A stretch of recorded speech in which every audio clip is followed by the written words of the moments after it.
So let's quickly run through what we understood yesterday in yesterday's session.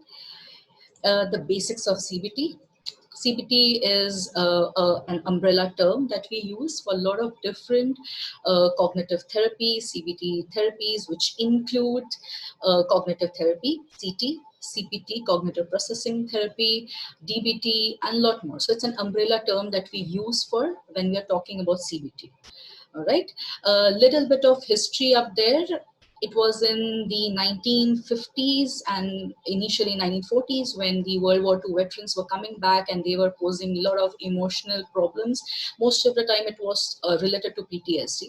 And that was a time when psychoanalysis was very, very prevalent and it was being practiced worldwide, of course. That was a time when they felt a need to come up with a technique which could be more precise, short term, and it could fetch equally effective results. And it was first in 1950s that REBT came up by Albert Ellis, and following the same trend, it was in 1960s that Dr. Aaron Beck, who was a psychiatrist and he was practicing psychoanalysis during his experiments with his patients who were diagnosed with depression, he came up with this model and this approach which he called was as CT, cognitive therapy. Now, what this entire approach was that it is your thoughts which affect how you feel. The emotions that you experience, they stem from your thoughts. Going a little ahead, because this was the same time when even the behaviorist movement was going on, and that is where both of these started coming together, and it was felt that it was not just the thoughts, but it is also the behaviors which will play a role in how one feels. So this approach, when we talk about CBT, it considers three of these aspects. It's not just your thoughts, but it is also about how your behaviors affect your thoughts and how your behavior affects your feeling or affect, how we call it, right? So that is the rationale of CBT. When we look at the cognitive model, as we understand that it is not just the situation which will result in we experiencing an emotion or the reaction that we show, by feelings, by physiologically, behaviorally, the reactions that we show, they are not inherent in the situation. So it is not the situation which will be controlling how we react, but in between that, what comes is the automatic thoughts. So these are the thoughts which kind of compel us to perform a behavior or say feel a certain emotion. So it is the automatic thought. Now, this automatic thought, how do these come up? These automatic thoughts, of course, as we have discussed, they are more, they're rapid, they're brief, they are more situation specific. But how do these thoughts come up? They stem up from what we call as core beliefs. And now core beliefs are what we develop as we are growing throughout our childhood years. Okay, so that is when our core belief system is getting developed. Now, if this core belief has, there are certain elements which are not very positive, say if they are negative, in that case, when we are evaluating a particular situation, the automatic thought which comes up is mostly not correct. And why do we say it is not correct? Because of two things, if you remember. One, it might not be accurate, as in it is not valid. And two, sticking to that automatic thought will not serve any purpose, as in it doesn't have any utility value.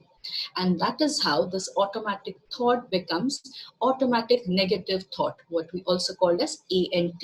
So automatic thought in itself is not a problem, okay? We all use automatic thoughts, and in fact, they help us a lot of times. So it is not a problem in itself, but if this automatic thought is causing distress, and it doesn't qualify for being accurate, and it doesn't qualify for having any utility value, in that case we call them as automatic negative thoughts, ANT. As compared to core beliefs, automatic thoughts are more superficial level of thoughts, and so they are easy to pick up on initially when a client comes to you, and that can help you, that will guide you to now further exploring the core beliefs that the client holds.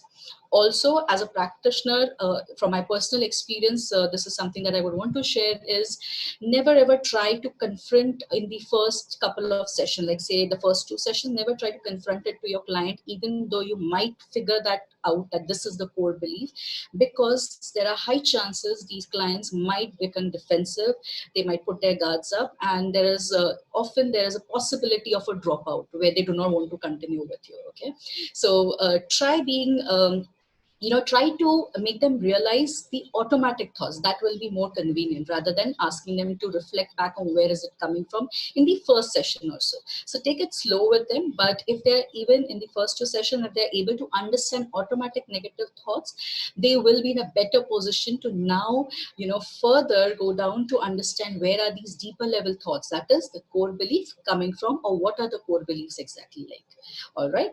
Now, when do we say are these automatic negative thoughts, or say when are these automatic thoughts not effective, or say they do not justify the accuracy and utility, the aspect, like these two aspects, when they're governed by cognitive distortions. So if an automatic thought is negative, definitely it is being ruled by cognitive distortion. So what is cognitive distortion? Where the thinking is distorted. And then we went through a list of different cognitive distortions. So yesterday we did around 15 of them, on which the homework was given. In case you have done it, well and good. If you weren't able to do it, no problem. We'll try covering it up today by end of the session.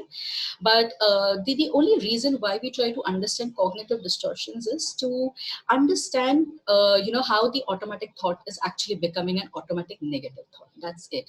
You do not really have to mug it up, or, if it comes instantly, or it comes more spontaneously, oh, this automatic negative thought can be, it can be labeled as this cognitive distortion, then it is fine. But till the time you understand it, okay, this is the distortion, it is fine.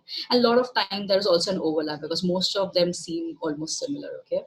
Yeah, Dhruva has a question here: how to confront a core belief if it's related to some deep-seated negative experience or trauma in the client? Yes, Dhruva, I will be covering this as we go ahead today in the session, because I also want you guys to understand how a CBT session has to be planned. That is very important. That is one. And secondly, how do we go ahead to, go to that level where we are now confronting with the client as well. And also we are trying to figure out what are the core issues there. So we will gradually go with it. And I, of course, understand with trauma, you have to be a little slow with your client.